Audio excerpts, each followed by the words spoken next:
It's time to make your next move. It's time to make your next website with Squarespace. It's 2017, people, and if you don't have a website, what are you doing? No, but seriously, if you're an artist, entrepreneur, musician, business owner, or you're getting married, you need to have a website. I've been using Squarespace since like 2006, and that's because they're the absolute best all-in-one platform for making websites. Squarespace has award-winning templates, which makes for a beautiful way to present all your ideas online. And they also have award-winning 24/7 customer service.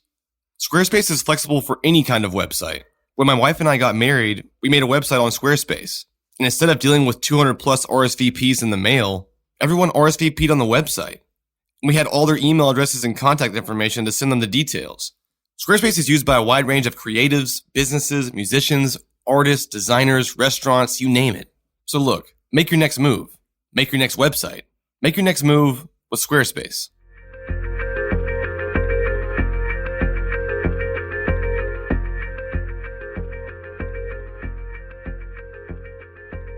With Bo Dukes having a criminal history of, I would guess this be a felony charge, stealing that large of an amount from a federal government, why was his bond so low? With him being so involved in this case and having a criminal history, why was his bond only $16,000, $17,000?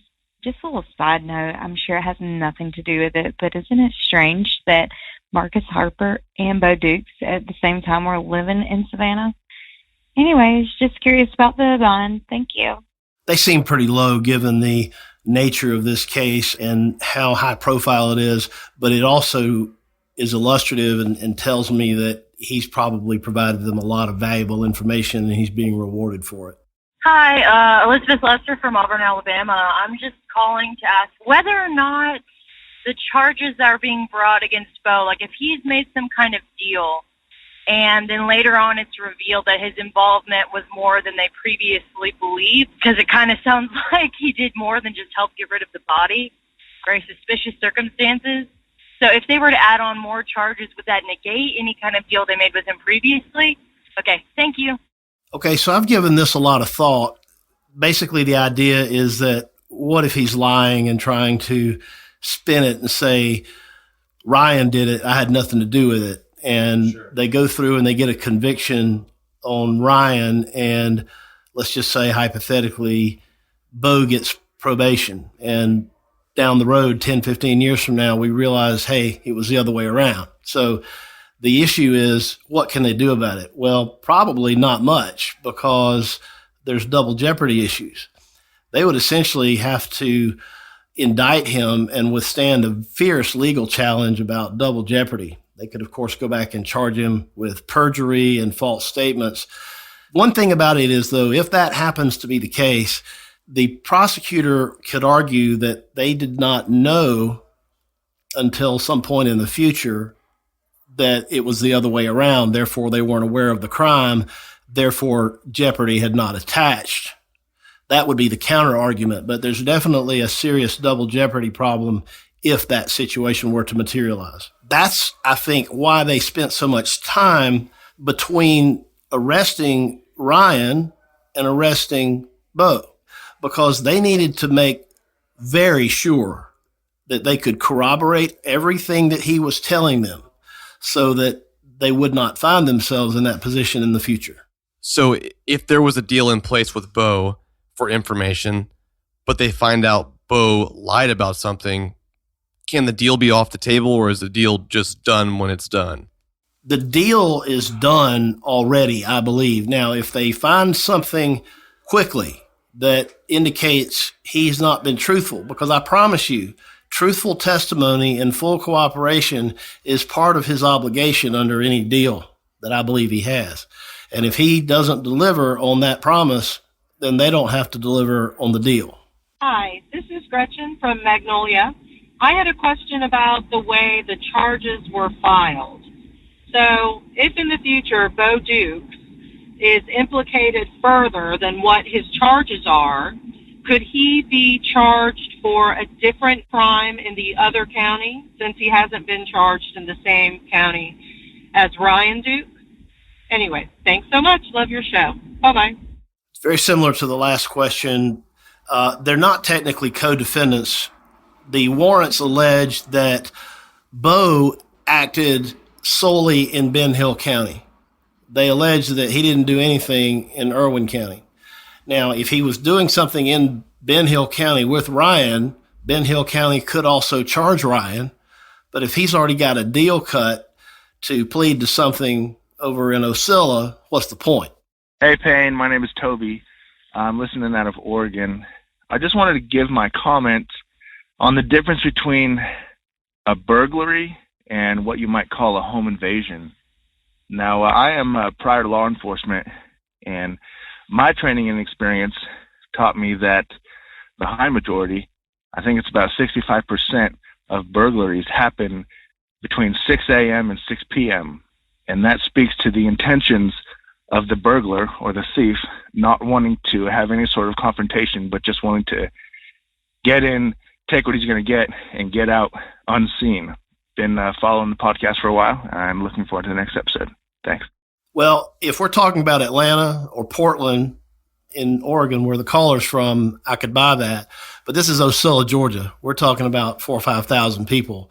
And this type of residential burglary, remember, I used to be a police officer there, and I grew up very close to there. That kind of thing just doesn't happen. So I've said all along, I'm not buying the botched burglary narrative. Maybe that's what happened. I certainly wasn't there, but I'm just not buying it.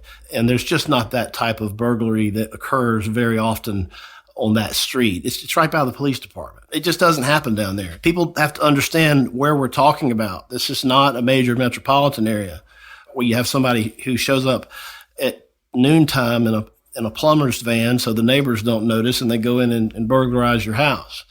That kind of thing just doesn't happen in Ocilla. Hi, this is Jordan calling from San Diego, California. I actually grew up in Georgia, in a small town, southeast Georgia, and so listening to the podcast almost takes me back home for a little bit. My question is, will the discovery of her body or her remains, will that change anything in the convictions of Ryan Zucker, Bo Dukes, or do they have enough, evidence to convict and try them right now? I'm just curious if that's going to change anything and, towards getting a longer sentence or anything. So thanks for answering the question, and great job on the podcast. It's hard to say I enjoy it because it's heartbreaking, but I just have enjoyed learning more. Thanks. Okay, so here's the deal. In Georgia, you cannot convict someone based solely upon their confession. You have to corroborate that with something else. It doesn't have to be much. Slight corroboration will work. If they found a tooth or a skull fragment or anything like that, that could corroborate a statement. If they have another witness, for example, a Bo Dukes coming in to testify, that would corroborate a confession if one exists. So assuming, for the sake of this discussion, and then of course he's presumed innocent, but assuming Ryan confessed or made some statement that came close to a confession, and it was corroborated by statements of other witnesses, for example, a Bo Dukes, and maybe some physical evidence like a bone fragment, that would be enough to convict. Today's episode is brought to you by one of our longtime sponsors, Mack Weldon. These guys are awesome. Mack Weldon makes the most comfortable underwear, socks, boxers, briefs, and t-shirts for men in the game. And if you're like me, you absolutely hate going to the store to shop for clothes, especially digging through a mind-numbing assortment of socks and boxers, eventually just grabbing something to get out of there without even looking at the price. But Mack Weldon simplifies that, because all their products are very high quality. They specialize in making insanely soft fabrics with a superior modern design, and there's literally no reason to go look at other brands for your style, because these guys have all of them. And plus, you can order it straight from your phone or computer, just like everything else should work in the world these days. And because Mack Weldon likes Up and Vanished, they're giving you guys an exclusive offer. 20% off everything in their store, exclusively for Up and Vanished listeners. All you have to do is use the promo code UP at checkout. Personally, I've always been a huge fan of their sock collection. And look, if you don't like your first pair, you can still keep it, and they'll refund you anyways. So you have nothing to lose. Just go to MackWeldon.com and use the promo code UP for 20% off everything. Now back to the show. I'd like to know what Mr. Holloway makes about the warrants for Duke and Dukes seemingly being completely separate, meaning they're in different counties for different crimes. How could something of this nature not overlap? And what does that mean for the strategy of the police and the prosecution in this case? Thank you. Well, they do overlap, and they are related, but it's true they're also in different counties. But not only that, they're in different judicial circuits, so they have different district attorneys handling each case. So they're not co-defendants in the traditional sense. But it's not uncommon for prosecutors to coordinate with their colleagues from other places throughout the state when they have a case that they need to solve. If they need the district attorney for Ben Hill County to cut a deal with Bo so that they can convict Ryan, that would not at all be hard to do, and it wouldn't be uncommon. Once Bo lives up to his part of the deal, then he goes presumably to court in Ben Hill County and enters whatever plea they've worked out. It may very well be that the deal is that he doesn't ever enter a plea, that they simply dismiss his charges once he testifies, if it comes to that. We just don't know what the terms of the deal are, but under Georgia law, that deal, whatever it may be, would have to be disclosed to Ryan Duke and his attorney, because it affects the credibility of the witness. Because if they've got a lot to gain by testifying the way the prosecutor arguably wants them to, then that is information that cuts against the witness's credibility. And he's already got one strike against him because he's a convicted felon. And under Georgia law, convicted felons are deemed to be less than credible, and a jury can feel free to disregard any of their testimony. His crime had to do with theft. We call that a crime of moral turpitude, and it goes directly to someone's character for truthfulness. And it would be very fertile ground for cross-examination by a defense attorney if the star witness is none other than Bo Dukes. Hi, my name is Jovan Carmichael. I'm from Cincinnati, Ohio. My question is, why was Ryan Duke arrested first if Bo Duke did the majority and was the mastermind behind the crime? And I don't think it's been said yet on the podcast what led to Ryan Duke's arrest, whether it had been forensic or in confession. So I'm just curious on that. Thank you. Great podcast. Love it. Bye. Reading the tea leaves, what I see happening was Bo getting an attorney and then going to the authorities and saying, hey, I've got this information. And then the authorities had to corroborate it, and then they confront Ryan with it. Then they feel like they have enough evidence to charge Ryan. And, of course, the killer to the police and the authorities, that's the big prize. And if you've got enough evidence, you think, to obtain an arrest warrant, you go ahead and do it then before somebody has a chance to maybe leave town. But if they've already got one witness who's cooperating, who's showing them where to go look, what pecan orchards to dig up, things like that, who's got an attorney and who's already come forward, there's no reason to think that person's a flight risk. So you can afford to wait until you get all of your ducks in a row and corroborate his statements. Have him go with the GBI to the pecan orchard, show them exactly where to look, give them a lot of details, give them a lot of interviews. And once they do that, then it's time to go ahead and take the warrants for Bo. Hi, my name is Dan Jockers from Chino, California. First of all, I respect your hard work to bring light to this case. And my legal question is, do you think there will be any investigation or release of documents so we can figure out if there was a cover-up?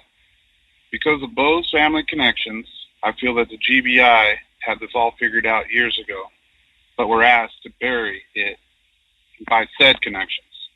If you ask around, I'm sure people will have stories about Bo doing whatever he wanted in that town because his family was rich and had connections. It's easy to jump to that conclusion that there was some kind of cover-up, and I think it would be in the realm of pure speculation at this point to accuse somebody of covering anything up. But as to the release of documents, I'm skeptical that the public will ever get all of them. The family may get some or most of them at some point, but if there's convictions in this case, there may be the potential for an appeal. And until a case is completely closed and there's no longer an active investigation, the GBI can simply refuse to release them under the open records law. They can also choose to release them if they want to. It's up to them. They can say with something of a straight face that it's an open investigation by simply saying they're considering whether there were other people involved. And so they could hang on to that excuse for quite some time. And once you have a conviction, though, they have to have a narrative of what they're convicting that person of, correct? And wouldn't they have to include or not include other people? Or can they just come up later and say, actually, there might have been someone else involved?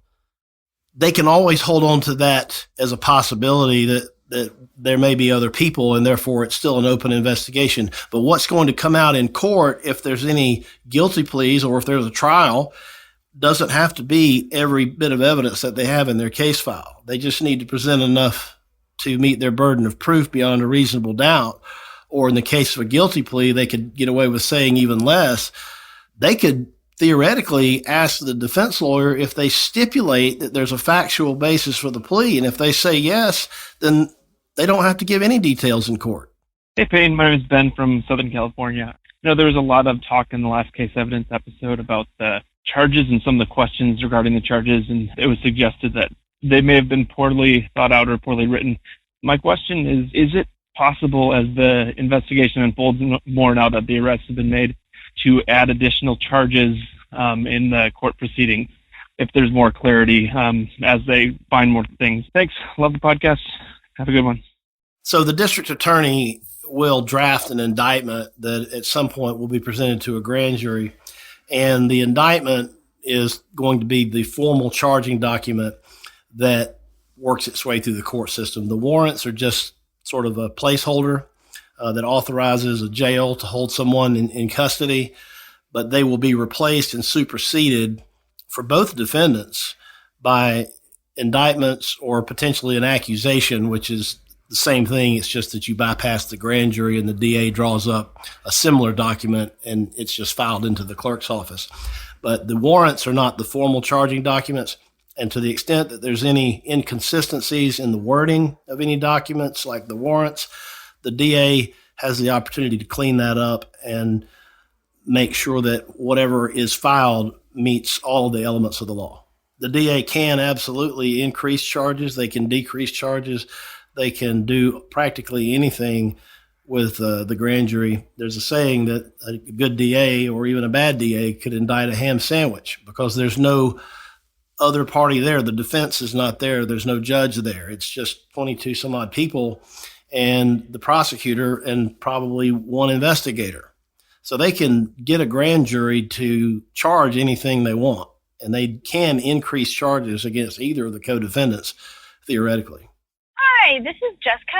I'm from Atlanta, and I love the podcast, and I have a question for the defense attorney who's going to be answering legal questions. My question is, I'm a bit confused about how Bo and Ryan can be convicted based off of confession alone, and if it's possible for them to even be convicted of her murder if a body is never found. Thank you so much. So excited for the rest of the podcast. Love hearing it. Well, as we said earlier, you can be convicted primarily on a statement or a confession as long as there's slight corroboration. It doesn't have to be much at all. Let's hypothetically say Ryan confessed and said, yeah, I choked her and I killed her and I took her to the pecan orchard. And let's say they never find anything and they never find another witness. They find nothing to put him at the house. That confession is not going to be sufficient. But if they find his hair follicle at the crime scene, or if they find his DNA, or if they have a statement of a co-defendant or somebody who helped him in the process, or maybe somebody he's said something to in the past that could corroborate his statement, that would be legally sufficient. Now, the caller asked if it was necessary to have a body, and that's a very common question. The answer is no. You don't have to have a body. It certainly helps, and in most murder cases, you do have a body or some type of remains.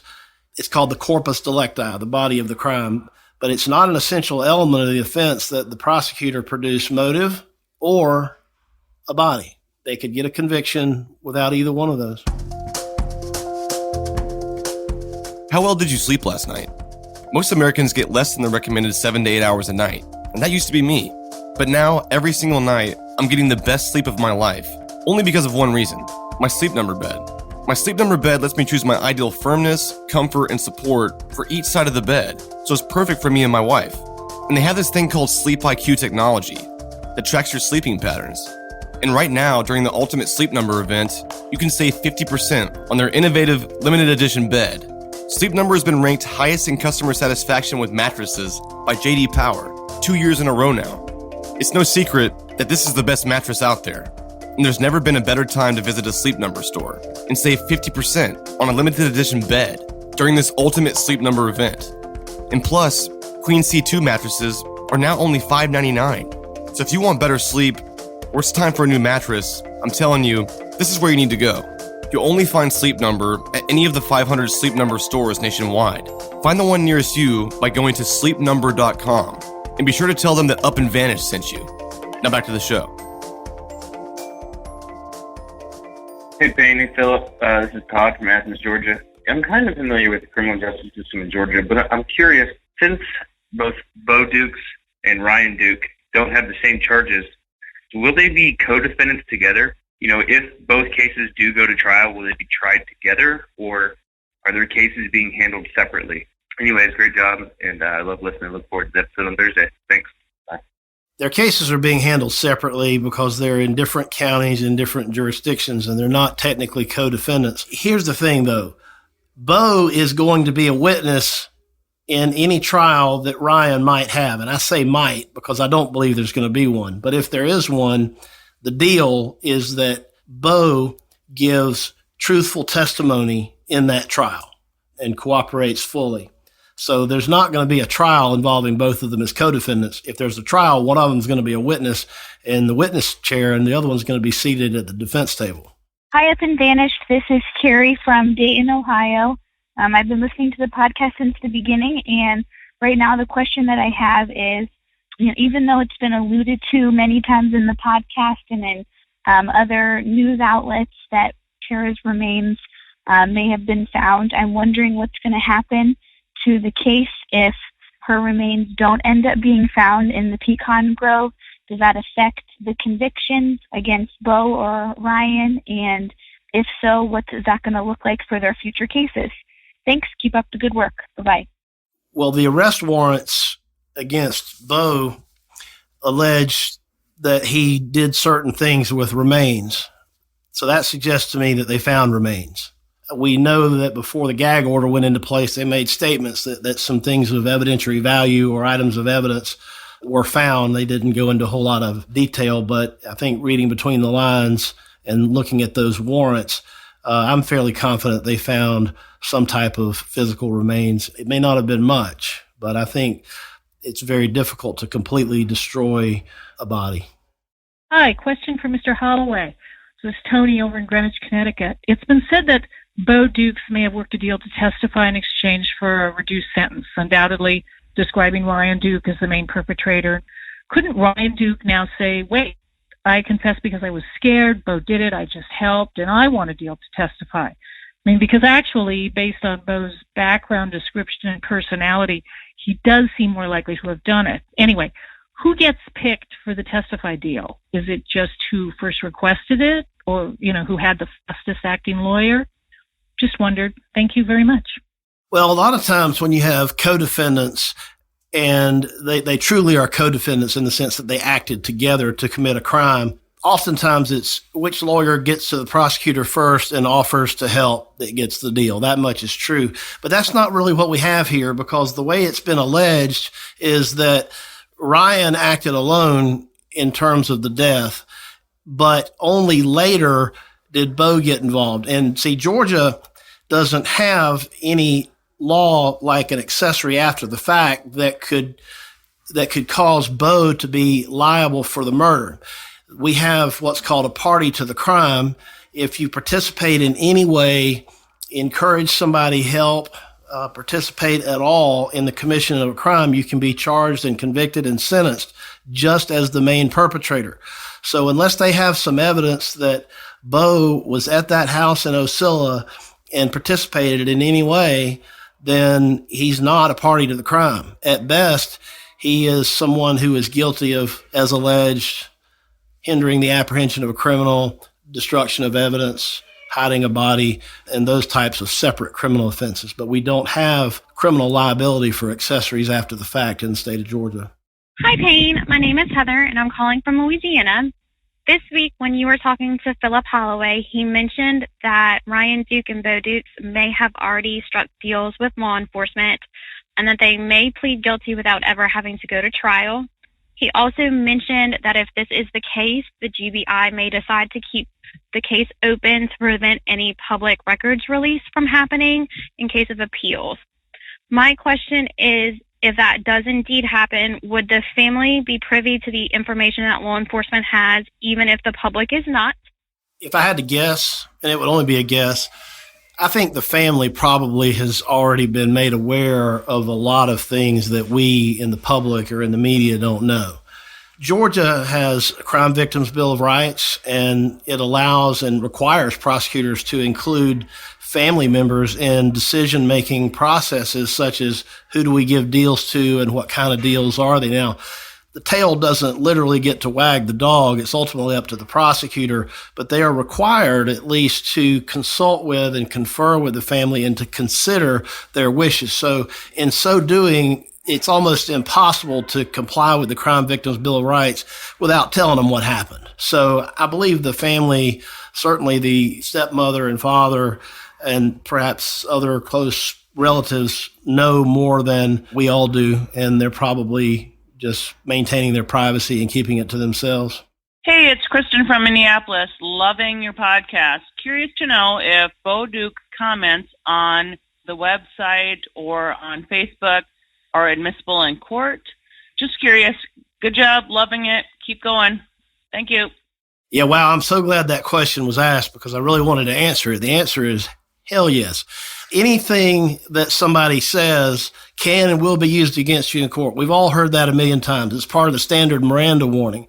But if he says something in any capacity that incriminates him in a crime and he's on trial, it's by definition not hearsay. It's a declaration against interest. It's something that is admissible against him. And so if it's provable and authenticated that it was him who made these statements and that they are in fact inculpatory, meaning they would indicate his guilt, then they're relevant and they're admissible. They're not hearsay. And yes, they absolutely could be used against him. Hey, this is Kristen from Virginia. My question is regarding the charges for Bo and Ryan. Is there any sentencing benefit for Ryan that the two of them swap roles in this crime? So is there any reason why Ryan might go along with the murder charges, leaving Bo as the accessory, if that's not really what happened? So, could these charges change for each of them as the investigation continues? Thanks, guys. Well, of course, the charges could change if the evidence points in a different direction, but I think that the investigation is essentially over. I think that the charges against Ryan are going to be murder. I don't think he's going to challenge those charges. I could certainly be wrong, but I think that there will be some kind of deal put out there if there's not already one, and I don't think there's going to be a trial. So could the charges change? Yeah, but it's going to require different evidence. It's going to require new information.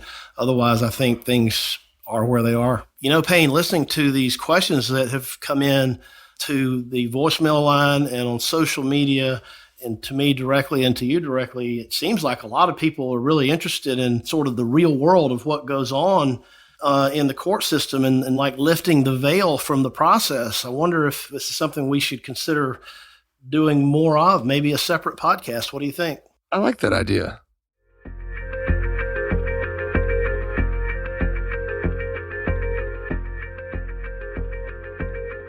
Thanks for listening, guys. As a reminder, next Monday is a case evidence. I'd also like to give a special thanks to Resonate Recordings for editing and mixing today's episode. They specialize in podcast editing and production. So if you're looking to improve the quality of your podcast or start a podcast of your own, check them out at resonaterecordings.com. Thanks, guys, and I'll see you Monday.